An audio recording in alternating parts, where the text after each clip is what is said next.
FFRPL raises funds, presents programs, supports special projects, helps to create specialized spaces, and purchases supplemental materials and equipment for the Rochester Public Library. We welcome you to Book Sandwiched In. We have a wonderful lineup this season, and we're absolutely delighted to be back here for this in-person program. We ask that you please silence your cell phones at this time. Our thanks go to those who help fund programs like these through FFRPL, the dedicated FFRPL committee members who curate and organize these events, our guest speakers and artists who so graciously share their time and talents, the library staff who help with our setup and production, and the thousands of people who attend each year. A bit of housekeeping. We are requiring advanced registration for BSI this spring. We email the registration link to our subscribers, and we also post it to our website, ffrpl.org, where you can sign up to receive our e-newsletters if you aren't already on our list. And of course, you can call or email us if you need assistance registering. We'll keep an attendance list each week, so you do not need to print or bring your tickets, and we will continue to limit capacity and have socially distanced seating. Masking is not required in the library at this time. We will post the events with closed captioning to the RPL YouTube channel at Rochester Public Library, New York, about a week or so after each review. And to access the induction loop in the auditorium, please set your hearing aid to the T switch. Thank you for helping to make it possible for us to present in-person events while keeping everyone safe during the ongoing pandemic. Today's review is the book, A Wild Idea: How the Environmental Movement Tamed the Adirondacks by Brad Edmondson. And since we always try to share information on relevant library resources with you, I wanted to be sure that everyone here today knew that you could use your library card to borrow Empire passes for free admission to hundreds of New York State parks, including Cayuga Lake, Letchworth, Stony Brook, Watkins Glen, and many more. And this season, FFRPL purchased Empire passes for every MCLS library, including Central, all branches, and all towns. And we have hot links on our homepage for more information. And again, the website is ffrpl.org. For those of you who might be interested in viewing or downloading historical maps of the Adirondacks, Brandon Fess, my colleague in local history, suggests Union College's digital map collection. All the images can be downloaded in high resolution, and that digital collection was the source we used to print the map on display for your reference today. And we posted that link to our site as well. Our reviewer today is Douglas Jones, who has loved the North Country since he first visited the West Canada Creek area and the Southern Adirondack speculator region with his dad in the mid-60s.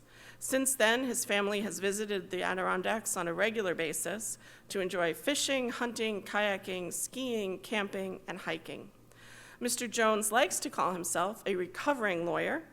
His legal career was mainly in litigation.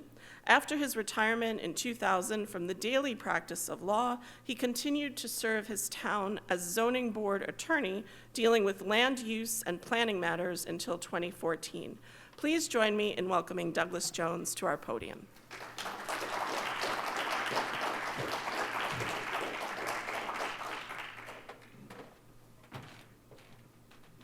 Aw, shucks. It's nice to look across this sea of faces, well, maybe more of a puddle of faces, but I'm glad you're all interested in this topic because the Adirondacks are wonderful. That's all there is to it. The Adirondacks, you know them, you love them. If you don't know them, you should, because it's one of the great and wonderful things we have about the state we live in. And actually, it's one of the great gems of the Northeast. So what do we really know about what made the Adirondacks and the Adirondack Park what it is today?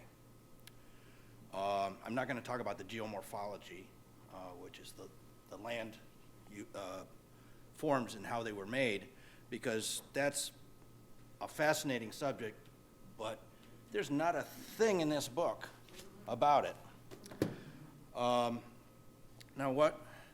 How is it that after all these years, we have 6 million acres of wild land in one of the most densely populated areas in the country, the Northeast?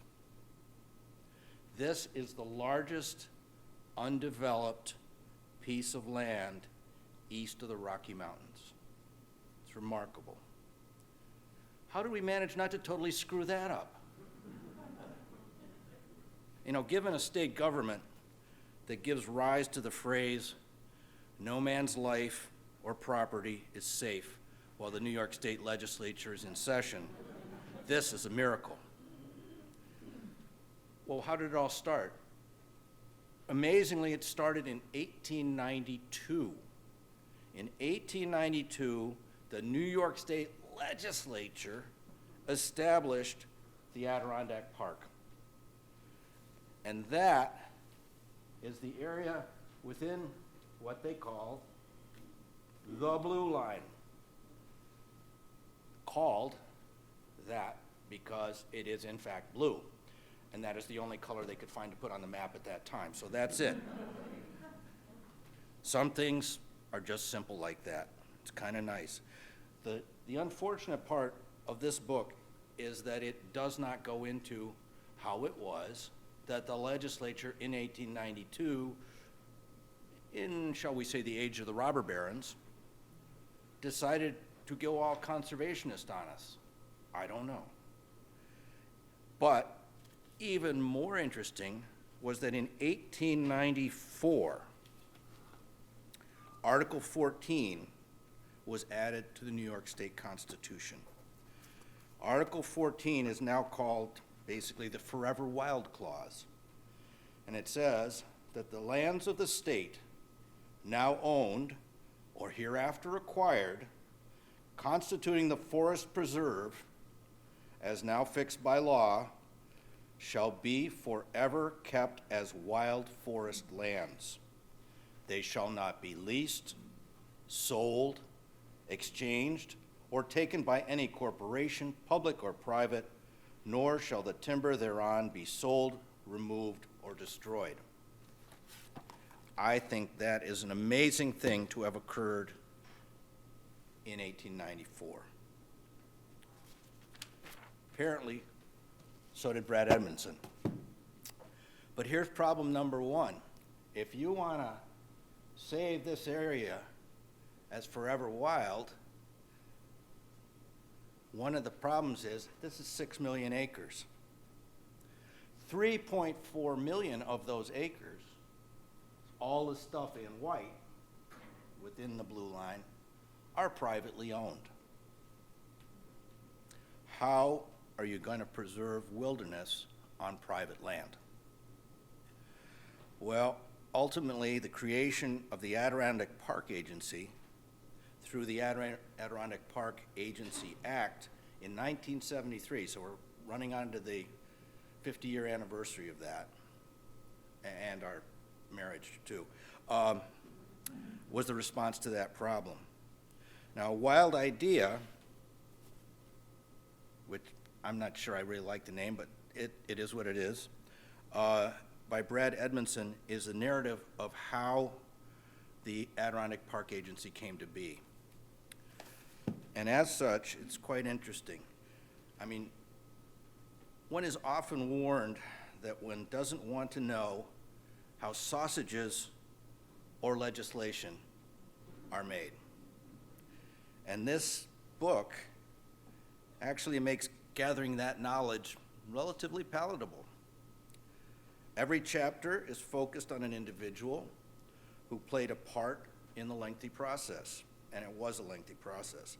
And for those of you who are reading the book, it sometimes seems like a lengthy process even more, but you get through it and it makes sense.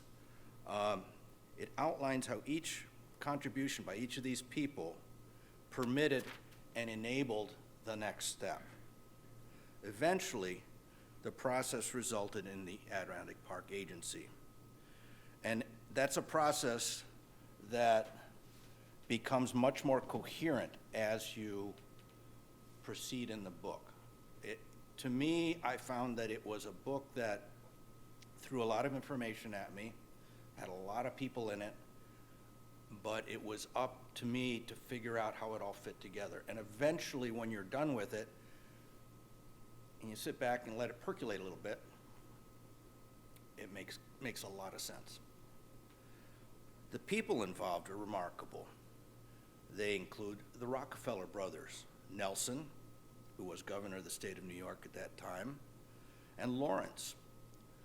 Now, the Rockefeller family had long been involved in conservation, and we can thank the Rockefeller family for a number of the great national parks that we have in this country, including the Grand Tetons, Acadia, and some others. And that's philanthropy at its best, from my point of view.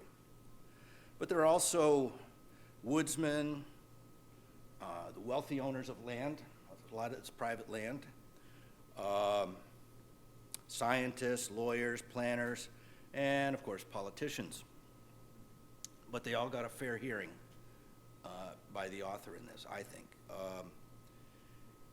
Overall, it's a really interesting insight into the personalities and process that largely succeeded in preserving the wilderness inside the Blue Line. Beginning after World War II, there was pressure to make more use of the Adirondacks. There were plans for amusement parks, and there were some amusement parks already in there, and there still are some, like in Old Forge, you've got that water park. There used to be Santa's workshop and stuff over near Lake Placid. There were a lot of these kind of things, but there were plans for more of them. There were plans. There was a drought at one point, and New York City decided they needed more water, so they wanted dams up here to increase the water for New York City. They wanted to put nuclear plants over here near Lake Champlain, use the water of Lake Champlain to cool the plants. They wanted to put in ski areas. They wanted to put in, more campgrounds, RV grounds, all sorts of things like that throughout this area. By the 1950s, people were going, is that really a good idea? There are a lot of groups that came together to oppose rampant development, because a lot of these towns had no zoning code whatsoever, so you could go nuts. You could build whatever you wanted, and that was within the park. That is something that needed to be addressed. So we got some groups that came together. One was an old group called the Association for the Protection of the Adirondacks, and that was largely wealthy landowners. And we're talking people that own little chunks of 10, 15, 20,000 acres. Then there was the Lake Champlain Committee. They started up actually because of the nuke plant. They were not happy with that. You had a group called the Schenectady Mafia, which is not the Bills Mafia, and obviously not the real mafia, because then we would have developed the Adirondacks. But basically, a group of people, a lot of people, scientists working at General Electric in Schenectady, who loved the Adirondacks and wanted to preserve it, and the way of life that there was, and the ability to go back into a place where you're not going to see anybody for a couple of days at a time, that kind of thing. You also had the Adirondack Mountain Club, which was starting to develop. It became more political in this area as time went on. But by 1960s, people became much more aware of environmental issues, and they wanted government to act. That meant that being pro-environmental made people vote for you. Needless to say, that was something that was not lost on Nelson Rockefeller, who, as you will remember, was kind of interested in becoming president at that point.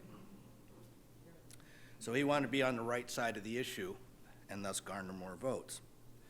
Now, to be fair, he also had deep roots in the Adirondacks and understood the need to preserve them. What I found really interesting in this was, and I suppose I should have remembered back to it, but at that time, in the late 60s, people actually relied on government to do the right thing. And here is a wonderful quote in here. It might be hard for 21st century readers to believe, but in the early 1960s, most Americans trusted their political leaders. According to a long-running survey, more than 70% of Americans in 1960 said the federal government would do what is right just about always or most of the time.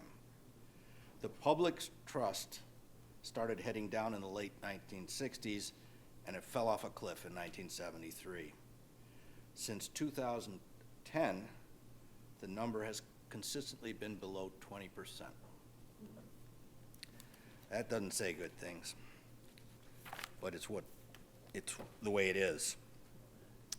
Given the changes in people's attitude towards government and the divisiveness that seems to pervade modern discourse, achieving something like the Adirondack Park Agency today would be much more difficult, if not impossible. So this happened at the right time in history. And so many things blunder into the right time of history and happen, and we're just fortunate that they do. Things began moving in 1968 when Governor Rockefeller appointed the temporary state study committee, which was to look into how you're going to deal with this issue of private land in the Adirondacks. And they had to answer 7 questions. 1, what should the long-range state policy towards what should be the long-range state policy toward acquisition of additional preserved land? 2, what measures could be taken to assure that development on private land is appropriate and consistent with the long-range well-being of the area? 3, what should the state policy towards recreation development in the area be? 4, should there be federal participation in any phase of the plans, including a limited park or wilderness area? That's particularly interesting because Lawrence Rockefeller wanted to turn it into a national park, and that didn't give it the protections that it would have had under the state. Needless to say, as you can see, he didn't win. 5, should there be greater management flexibility in some portions of the area? 6, should there be even stronger safeguards in the wilderness portions? Wilderness portions are the green. And 7, should procedures be developed for a more flexible policy regarding consolidation of public lands? So these guys had a lot on their plate, and it was kind of a blue ribbon group, but it was a still very broadly based group. You had people from in the Adirondacks, you had people who were full-time residents, you had people who were state politicians. There were some very interesting people in that group. But how they went about answering those 7 questions is really a master class in organization and cooperation. The upshot is that the committee recommended a state agency control the uses of private land in an area that is larger than many states. The agency's task, and I quote on this, would be to get more than 100 towns and villages in the Adirondacks, plus one enormous state agency, the Department of Environmental Conservation, to follow consistent rules either voluntarily or by force of law. Well, how do they go about doing that? Well, first of all, you had to know what you had here. I mean, you see all these nice little maps showing where all this stuff is. You had to make the map. You had to find out where all this stuff was. There were huge numbers of trips on the ground, either driving or hiking back into these areas to determine what there was in here. And as they went along, they made a map, which ultimately became this. And actually, there's even more to it than this. But what they did was they had a big map of the blue zone, and they had overlays. And each overlay was colored with a particular thing, whether it was wilderness or whatever use they thought there was. And as you pile these things on the map, some areas would like have 2 or 3 overlays over the same area. Those obviously indicated areas that needed to be protected more than some of the others. So that's how they got to the basis of that.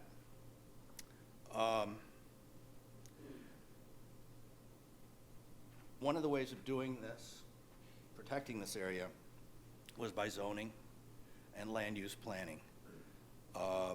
At that time, the main source of knowledge about zoning and planning in New York State was a professor at Syracuse University Law School named Robert Anderson, who I actually took zoning and planning from. But he actually had one of his star students come in and get onto this committee and into the park agency ultimately to work on this stuff for him. So you use use variances, area variances.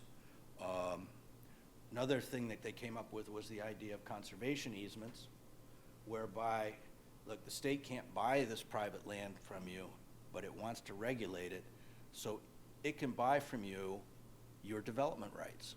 So if you buy the development rights, you can keep the land and have fun on it, but you also don't lose the money you would have made by developing it. You actually get paid for that by the state, and that keeps it undeveloped and it's fair to the owners.